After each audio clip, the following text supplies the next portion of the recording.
जवाब दे जाता है। ये सब ये कुछ नहीं है। जैसे मतलब बिल्कुल मुर्दा हो गया, खींच करके उसको ले आते हैं इधर में, मतलब है कि नाभि, फिर इसके बाद में हृदय में, यहाँ कंठ में घसीट करके ले आया, सीमेंट करके तो गुर गुर गुर कुछ नहीं, अब घुर्राता है यहाँ पर। जैसे मतलब बात का पित होता ऐसे यहाँ पर घुर्राता है बस। यहाँ से बस ये सूरत यहाँ बैठी है, बस शर्ट से खींच लेता, खींच लिया। ये तो मतलब ये है कि सिमटा उसका, इसका बेचारे उधर में, उधर वो हिसाब करता पड़ता, दो दल कमल काल का दे, वहां हिसाब करेगा। उस पर वो बैठे हुए मजिस्ट्रेट, वो कोई भी हो तो सबका हिसाब वही होता है। चाहे कोई जोगी हो, जती हो, सती हो, ये हो, कुछ भी हो, कोई हिंदू मुसलमान, सबका वहां न्याय होता है। भाई तुमने मृत्यु लोक में क्या किया, हमने जो अधिकार दिया था अच्छे बुरे कर्मों का, कितना बुरा कितना अच्छा, तो वो सब वहां है। अब वहां तो कोई वकील मुख्तार तो होता नहीं है कि उसकी तरफ से शहादत करेगा या सफाई देगा, कुछ नहीं। तो वो सब कुछ है सामने कि बोलो तुम लोग में गए थे तो देखो तुमने ये किया कि नहीं किया, तो कहता हाँ हमने किया। तो तुमको किसी ने मना नहीं किया, आप क्या जवाब दोगे? वहां आदमी काट रहे हो, बच्चा काट रहे हो, स्त्री काट रहे हो, पुरुष काट रहे हो, जानवर मार रहे हो, गाय है, बकरी है, सुअर है, घोड़ा है, गधा है, बिल्ली है, खरगोश है, इसको मार रहे हो, काटो। सब वहां आपको दिखाई देता है, उसको चीर रहे, काट रहे, कोई गोली चला रहा है, कोई नाक काट रहा, कोई चोरी कर रहा है, कोई डुकैत, सब वहां सब पूरा पूरा पूरा सब जिस वक्त करते हो सब चीज दिखाई देता है। तो बताओ आप चुप रहेगा? तुम तो समझते हो कि नहीं कोई नहीं देख रहा होगा, तुम्हारे करने से हो जाएगा, सब दिखाई देता है। तो इस तरह से वो मतलब है कि जीव को यहाँ घसीटता है और इसकी प्रलय करता है।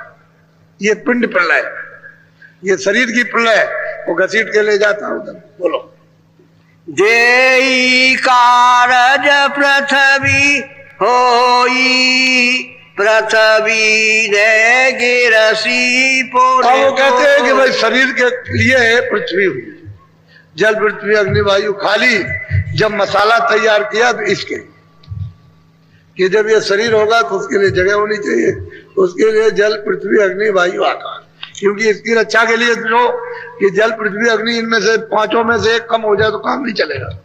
चाहे अग्नि कम कर दीजिए, चाहे वायु कम कर दीजिए, चाहे आकाश कम कर दीजिए, तो मतलब ये एक कोई कम हुआ तो कुछ नहीं, फिर कुछ नहीं हो सकता। पांचों मसाले बराबर है।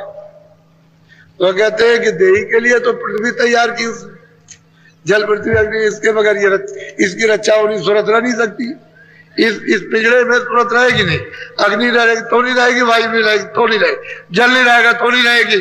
तो पांचों तत्व और उसी का मृत्यु से समान बराबर बराबर तब सूरत इसमें रह सकती, तब ये जीवात्मा इसमें रूह रहेगी, नहीं तो नहीं रह सकती, छोड़ देगी इसको। तो कहते हैं कि देही के लिए ही पृथ्वी को उसने बनाया। बोलो पृथ्वी गोली जल ने आई, जल को सुखाया। महाप्रलय होती है तो जब ये सब भाग खिंचा मनुष्य शरीर का, ये सब शरीरों का खिंच गया, जितनी जीवात्माएं थी पशु पंछी में, कीड़े मकोड़ों में, सब खत्म, समेट लिया।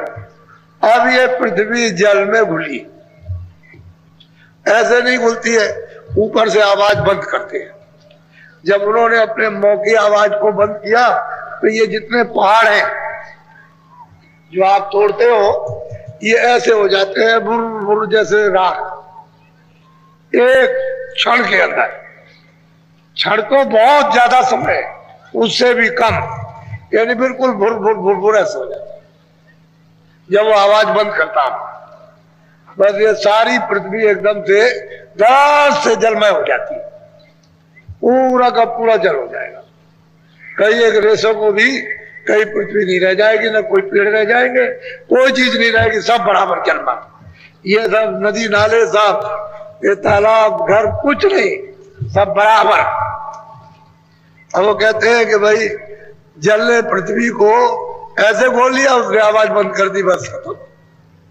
ये रात बनी बस एकदम, बस हिलोर हुई, हिलोर तो समुद्र में हो ही नहीं, बस साफ एकदम से उसमें मिल गई, पानी का रूप हो गया। बोलो अग्नि मेरी पवन के रूप, पवन हुई आकाश। अब यही मतलब यह है कि अग्नि ने जल को सोख लिया, क्योंकि अग्नि के बगैर जल सूख नहीं सकता। ये पांचों तत्व अपने अपने में खींचेंगे तभी काम बनेगा। तो जल ने पृथ्वी को खोल दिया, अब जल को कौन सोखेगा? अग्नि। जब अग्नि को सोख लिया तो कुछ नहीं रहता, सब साफ। फिर इस अग्नि को वायु अपने में खींचती है और ये वायु को आकाश में लिया। अब ये पांचों चीजें हैं, यदि यहाँ से उठ करके सब आकाश में चला गया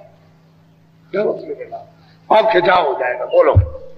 आकाश समाना माया माई तम रूपादि कहते हैं कि आकाश का सिमटाव जो है आद्या महाशक्ति जो ऊपर बैठी हुई है उसने सिमटाव किया, उसको सिमटाव। उसी के साथ ही साथ जैसे ही आकाश सिमटेगा वैसे स्वर्ग, वैसे ही बैकुंठ जितने भी 14 लोग हैं वो सब के सब सिमटना शुरू हो जाएगा।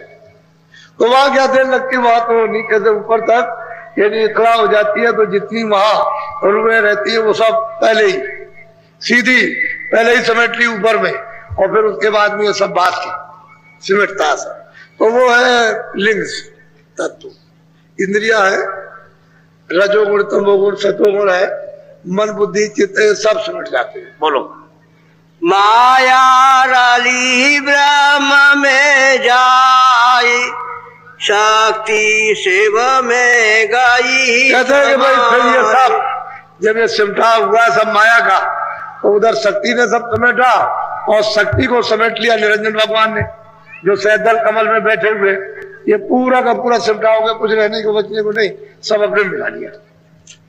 जितना फैलाव किया था वो सब मिलाते चले गए। अब ये ऊपरी से शब्द बंद हो रहा, वो सब देर नहीं लगेगी, फिर तो धड़ाधड़ काम होगा, क्योंकि उसके सबके करता धरता ऊपर बैठे हुए वो महाकुंड में, उस भंवर गुफा में सोम पुरुष बैठे हैं, वो महाकाल पुरुष करेंगे, वहां से सटासट काम होगा वहां। बोलो।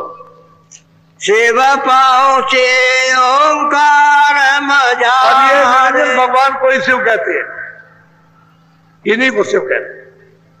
कहीं शिव कह दिया, कहीं ये कह दिया, कहीं ईश्वर कह दिया, कहीं खुदा कह दिया, कभी गाठ कह दिया। ये सब सिमटे, इनका पूरा का पूरा लोक जो ब्रह्मांड साफ समेट करके ओंकार ने समेट करके और फिर गुले से रख लिया जैसे बिस्तर रखते ऐसे। अब देखिए ईश्वर भी समेट गए, उनका सारा लोक भी समेट गया, ये मृत लोक पूरा समेट गया, स्वर्ग और बैकुंठ समेट गया, ब्रह्मा विष्णु महादेव सब समेट गए, कुछ बचने को नहीं। जब ईश्वर ही नहीं बचे तो इन्होंने सबको समझ लिया। अब सुनिए जरा सा। हाँ। सोन किया मा सोन निवास भमर गुफा मा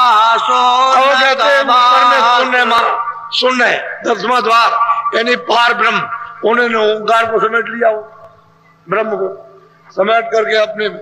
और ऊपर में जो है भमर गुफा में सोम पुरुष है, महाकाल पुरुष, उन्होंने वो महा पार ब्रह्म को समेट लिया और समेट करके चटाई की तरह से सबको बना करके अपनी सीमा पर रखी।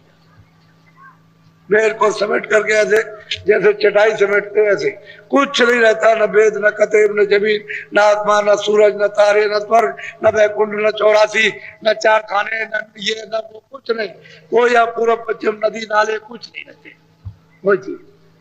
अरे भाई तुम कहाँ फंसे पड़े हुए? तो महात्मा कलयुग में देख रहे हैं। मैं कोई सतयुग की और त्रेता और द्वापर की बात नहीं, तुम्हारे 700 वर्ष के अंदर यानी महात्मा तुम उनसे दूर रहे। तुम जिस काम के लिए आए तुम्हारा कितना सौभाग्य था कि महात्माओं का पदार्पण और तुमको लेने के लिए, और तुम उनसे दूर भगे, सीधे भगे चले जाए। तुमने कोई उनके नजदीक पहुंचने का कोई साथ सामान कुछ तैयारी की जरूरत? चले चले इसमें बस तेरा था, कहता चिल्लाता मेरा राज मेरा धन दौलत मेरे बच्चे तेरा। यहाँ क्या चीज तेरी है जब यहाँ ईश्वरी नहीं है तेरा, और यहाँ कोई जमीन और आसमानी तेरा नहीं, तेरा क्या? इसलिए कहा क़यामत आएगी तो सब रुए बख्शी जाएगा। अरे भाई क़यामत आएगी, पर क़यामत कहते हैं महाप्रलय। जब आएगी तो जीवात्मा तो कितनी तकलीफ होती है। अगर उस तकलीफ का आप वर्णन करो तो मतलब यह रात को मूर्छा आएगी, इतनी जीवात्माओं को तकलीफ यहाँ होती है। तब शरीर छूटता कि ऐसे छूट जाता है? सब भुगतान भोग लेते हैं। वो भुगतान सब 24 घंटे के अंदर जिस तरह से भुगाया जाता है, जिस तरह से रुलाया जाता है, विधि किया जाता है, चिल्लाया जाता है, वो एक हकीकत कहानी है। इसलिए जलमत मरण दूसरे दुख होई, जलमे की और इसकी पीड़ा, तो फिर महाप्रलय की पीड़ा को कौन वर्णन कर सकता है? इसलिए यहाँ आपका कुछ है नहीं है, तुम तो परदेश में आकर अज्ञान में मेरा है। हाँ ठीक है, उसने हमको अपने बंधन में बांधा, उनके नियम के अनुसार चलेंगे, तो क्यों नियम के अनुसार चलो, क्यों बुरा करती? अरे भाई अच्छा करो, बुरा मत करो, फिर वो बुरा भी छोड़ देना, क्योंकि जब तुम बुरा छोड़ोगे तो फिर अच्छा करोगे, अच्छा भी छोड़ देना तो तुम छुटकारा पा जाओगे।